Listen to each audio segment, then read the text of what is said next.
You're listening to Southeast Radio's Business Matters with Karl Fitzpatrick in association with Wexford Insurances. Challenge us at Wexford Insurances 0818 31 30 30. My first guest this morning is Philip Gavin, Managing Director of the Talbot Hotel Group. Philip, you might start by telling me a bit about your own background, please. Originally from Tramore in County Waterford, Karl.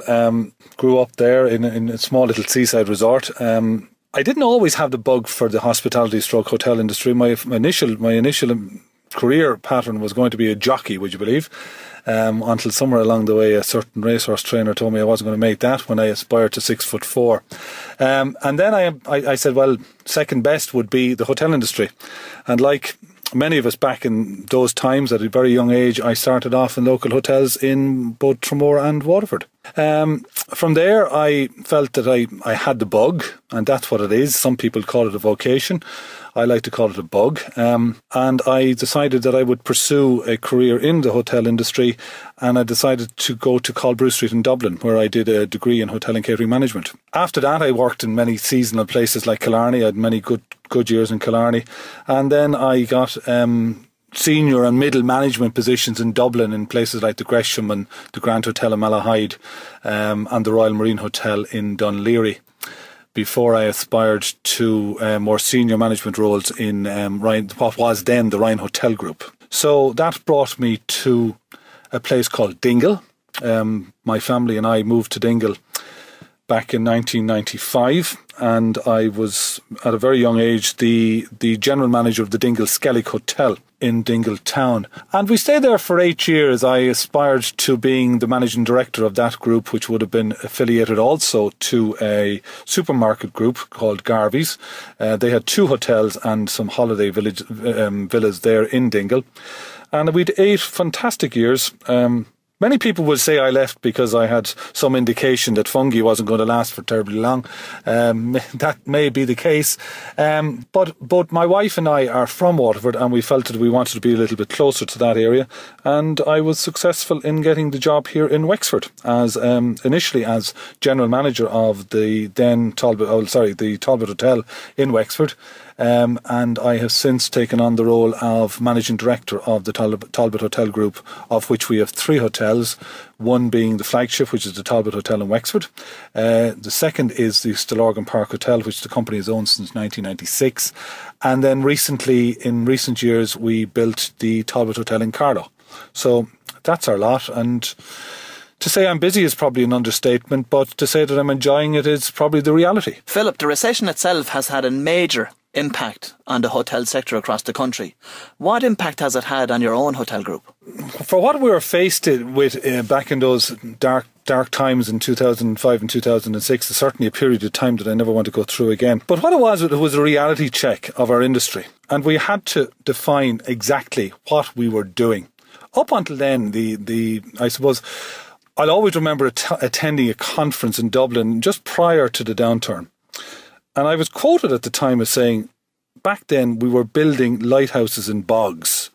And that's what we were doing. Hotels were built in every corner and in every little small town and village. So when we were hit with the times that came upon us, we had to take stock, and we had to realise what it's all about. And in our small little group of 3 hotels, which employs in excess of 320 people, we had to realise what we need to do. And what we needed to do was address what the customer wanted and what the customer needs. It's all about hospitality, and hospitality is about understanding. And once we can understand what our customer wants, the rest is very easy. But unfortunately, it took a recession for us to realise that. And that in itself is where we were at the time. We had to evaluate our costs. We had to look at our cost base. We had to look at what business model we have. And like a lot of companies, we probably didn't have a business plan because we didn't need a business plan. But overnight we had to create a business plan, and one that we could stick to. And we worked hard, and it was tireless, and it was absolutely, I suppose, soul-destroying for us at the time, and to think back on it now. But the net result is the positivity and what we did for our customers, but ultimately what we did to retain the employment that we have had in the 3 hotels. That's vital, because that's families, that's communities, And that's what, that is what places like Wexford, Carlow and indeed Stillorgan are about. One of the things that the recession has brought about is the introduction of NAMA. And an awful lot of your competitors ended up in NAMA, which you are now competing against. How do you feel about that? How do I feel about that? If I was to really take that to the letter of the word, I would probably not get out of bed in the morning. Yes, a lot of us did get quite aggrieved and quite annoyed over it, and we still do. It is very difficult to work tirelessly to get the business in, to mind the money, and to pay your way. And we have always paid our way in our 3 hotels. We pay our local authority rates, we pay our wages, we pay our repayments, which is vitally important. And then to see some of your competitors not doing that, that's not a level playing pitch. And that it can be soul destroying, it can be quite concerning. But I've stopped getting caught up in it, and I've said, well, be that as it may. From a competition point of view, yes, what it is doing is it's giving great value to the consumer. And from time to time you sometimes have to question the consumer's loyalty. However, where they get value is where they are going to go if they are getting the hospitality that goes hand in hand with that. And all we can do is keep on fighting for our piece of that business. And thankfully, to date, we have done that. And I feel that by not getting caught up in this whole NAMA situation and who is paying rates and who's not paying rates. And let me tell you, there are a lot of hotels out there, Karl, not paying the rates and not making the repayments. What I have decided to do is just to move on and get on and look after our business and look after our customers. Just on the point of rates, what are your thoughts in relation to how fair and equitable that system is? Something has to be done about it. We have 3 hotels. I've no problem telling you here this morning, we pay in excess of 700,000 euros in local authority rates, both rates and water. That is what goes to the local county councils for the 3 of our hotels. It's a phenomenal amount of money. It's a phenomenal amount of money. That we find very, very hard to hand over on an annual basis. Something has to be done, because if my competitors aren't paying that, as I said earlier, that's not a level playing pitch. But be that as it may, it is still wrong. We need to get a revaluation of the rates in the various areas. We've been successful in Stillorgan Park Hotel because Dunleary Rathdown has been revalued. However, it may be 2014 or indeed 2015 before Wexford is revalued. Now, that's one hotel competing with another hotel in its own group. That there's different rates applicable to both. That's wrong. But something has to be done about that. And I would plead, and I have pleaded, and the Irish Hotels Federation has lobbied strongly with government about this. It doesn't seem to be getting the response it deserves, but something has to be done. And I sincerely hope that in next week's budget, this is looked upon favourably, because we are crippled with the rates that we pay to our local authorities. You mentioned the Irish Hotel Federation. There's 900 hotels across the country that are members of this association. How effective are they? 900 hotels that employ in excess of 55,000 people, and I was fortunate, or possibly unfortunate, to be the vice president of the Irish Hotels Federation for 2 terms. One in 2006, just prior to the downturn, and again in 2009. And let me tell you, it was two contrasting periods in my life and in my career. Back in 2006, we were preparing ourselves for bigger and better things, and in 2009 we were trying to mind the small little war chest that the Federation had. How effective is the Irish Hotels Federation? The Irish Hotels Federation have been very effective. They're probably not like the farmers, like the IFA. They don't march and all air, and perhaps some people will say that's right, others will disagree with it. We are the hospitality industry. We must be hospitable at all times, and we must lobby accordingly and professionally. And I do feel that we have a voice. We've had some very good presidents over the years, and indeed we've had fantastic chief executives, one being John Power, who retired some years back, and now we were indebted to have a gentleman called Tim Fenn, who has been very, very aggressive at both cabinet and at government in his pursuit of our wishes and our demands. To answer your question, the Irish Hotels Federation is very effective. They are the body that governs us. We could debate this all day, and I'm sure we could bring in others that might disagree with us here this morning, but I feel that as the body that represents us, we're fortunate enough to have them. What have they achieved for hotels across the country? What have they achieved for? First and foremost, in recent times, I suppose the key point would be the joint labour committees that were abolished. The Irish Hotels Federation were instrumental, if not the people responsible for getting that for getting that abolished. That was an antiquated system that governed the rates of pay that were applicable to our sector, and for years and years and years, and going back to when Punches Pilot was only a boy, that was a problem that we as an industry were faced with.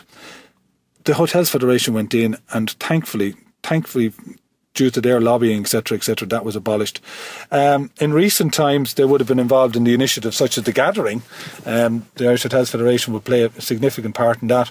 And currently, the Irish Hotels Federation are lobbying to government to ensure that this nonsensical proposed statutory sick pay scheme is not passed by government. This is a tax that it's another tax on us that we certainly can't afford going forward. Philip, it's expected that the burden of sick pay will be passed on to employers after the upcoming budget. How do you plan to respond to this? First and foremost, I think government are divided on this, and I don't know, is it going to go through? Perhaps you have an inside track that we're not aware of, Karl. However, if it does go through, look, at the end of the day, it's something that we are going to have to stand up and be accountable for, because at the end of the day, there are employees involved here, there are people involved here, and it's at a time when people are most vulnerable, when people are sick. So there is a sympathetic side that we need to look at, and there's a moral side to this that needs to be addressed. But initially, we must fight the case that this cannot go through, and this is what the Irish Hotels Federation is doing. This would increase our payroll from 52 weeks that we're currently paying to 56 weeks. That is an increase that is just unsustainable in the current times.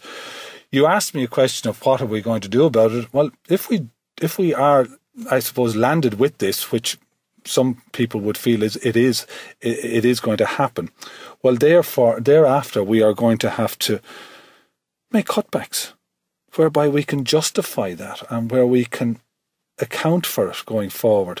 I had put a proposal to the Irish Hotels Federation as part of the employment committee, which I chair for the Federation, and that would be that we might set up our own sick pay scheme. Now, that's very much at its infancy, whereby employers and hoteliers alike would pay into this scheme, and it would be possibly monitored and managed by a third party. And there are plenty of able third parties out there, I won't name them on air this morning, that would be interested in that. And that's maybe something that we should be looking at and certainly pursuing as a federation, or indeed as a collective sector of our industry. While on the topic of government, do you think that the government are doing a pretty good job in relation to the tourism sector overall since they've come into power? Tourism has never really been taken seriously by Cabinet, and I genuinely don't feel that the current government are taking it seriously, albeit they have bigger and better things, they have bigger and more testing and demanding things that they need to deal with on a daily basis. However, our industry, and our industry is only a small little part of tourism, employs 55,000 people. We have, and we're proud of the name that we have internationally as a destination for hospitality and for our tourism and for what we can serve to the people who visit our shores.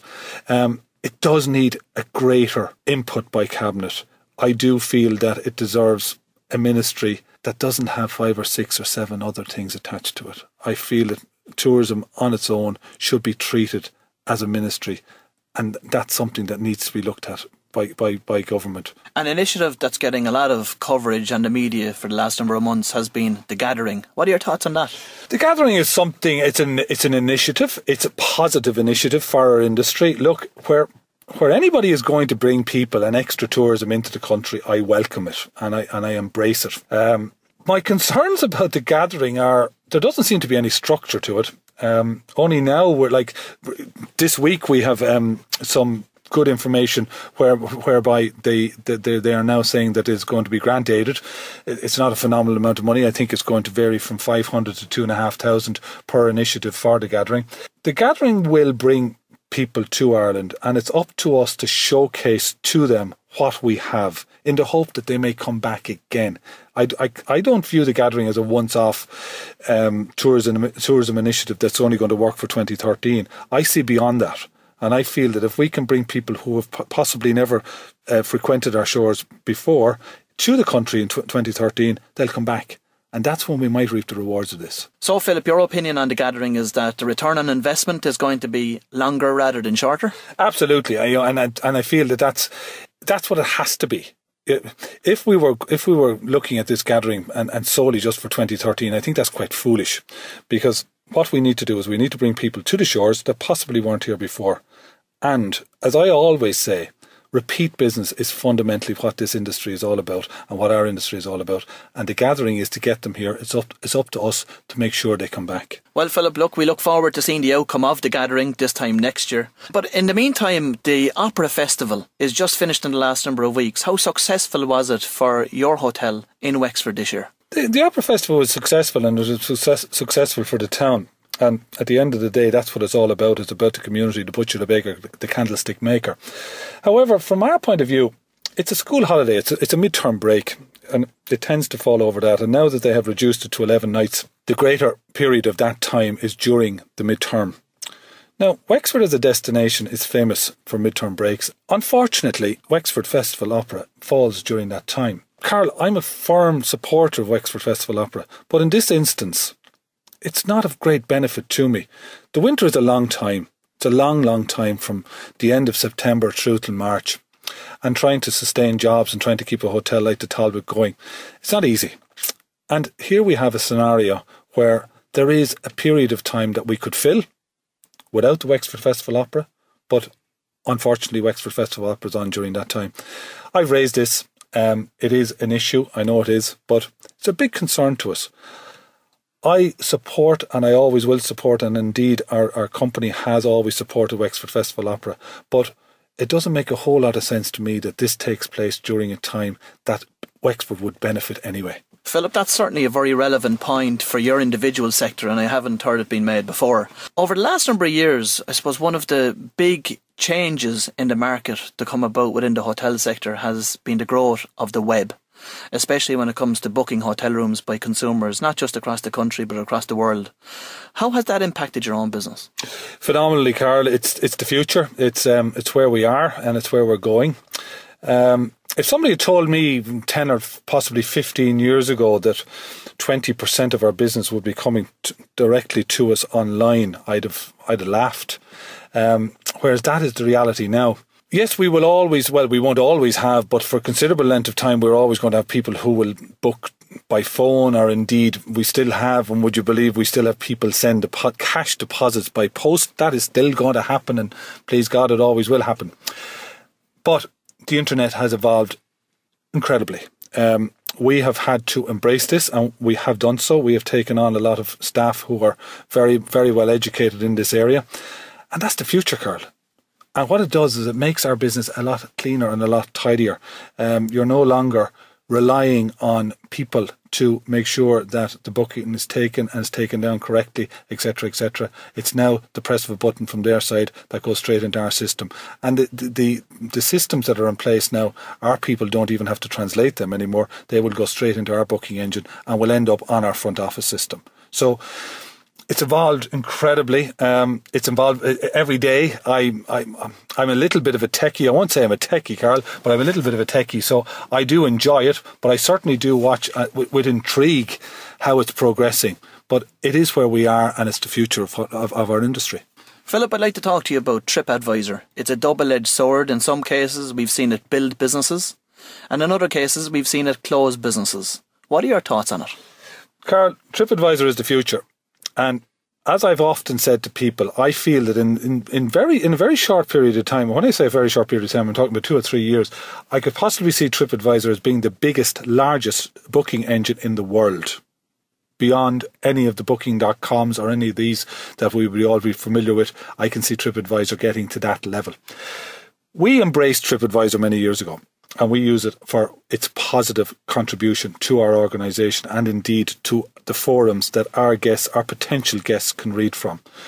as you said, a double-edged sword. I have seen businesses go out of business as a result of not doing so. And I've indeed, some of my own colleagues have said, that they were going to challenge it, etc., etc. Where we view it is, it's a forum whereby your guest can see exactly what's happening in your hotel, and it's up to you to use it for that purpose. We've embraced it. It's the future. And to be totally honest, it is a fundamental, valuable tool in our organisation. Finally, what's your outlook for 2013 for the hotel sector and tourism in general across the county of Wexford? 2013 is going to be difficult. It's a difficult year first and foremostly because it's got the tag of 13 for those superstitious people that are out there. We've met some resistance in relation to that from brides who don't particularly want to get married in the year, which intrigued me initially. But then when I saw what car dealers are doing in relation to trying to sell cars in the period, well, there definitely is something in that whole 13 thing. 13 is going to be a difficult year. Dublin, and in relation to our property up there, Stillorgan Park Hotel, has had a very good year. But that is because Dublin itself has had a good year with the convention centre, etc., etc. The convention centre in Dublin doesn't have that much business on its books for 2013. But I would also be concerned of the budget next week and the impact that is going to have on our consumers. And our consumers are going to be very much, and our customers alike, are going to be very much affected by next week's budget. And their disposable income is going to be affected. And this is the people who frequent hotels like the Talbot Hotel in Wexford, the Talbot Hotel in Carlow, and indeed Stillorgan Park Hotel on a daily basis for their bar lunch or whatever the case may be, their short weekend away, their midweek break. If their disposable income is reduced once again during these times of austerity, that is going to have a knock-on effect on our business. It's albeit fine to say that the gathering is going to, it's going to create business. That's hope. The reality is what we have at the moment, and those people are going to be affected by next week's budget. So, in one sentence, Karl, I do feel next year is going to be difficult in our industry. Well, Philip, it's been a very insightful interview. Many thanks for coming in this morning, and I wish you continued success in your role at the Talbot Hotel Group. You're listening to South East Radio's Business Matters with Karl Fitzpatrick in association with Wexford Insurances. Think Wexford Insurances for your business insurance.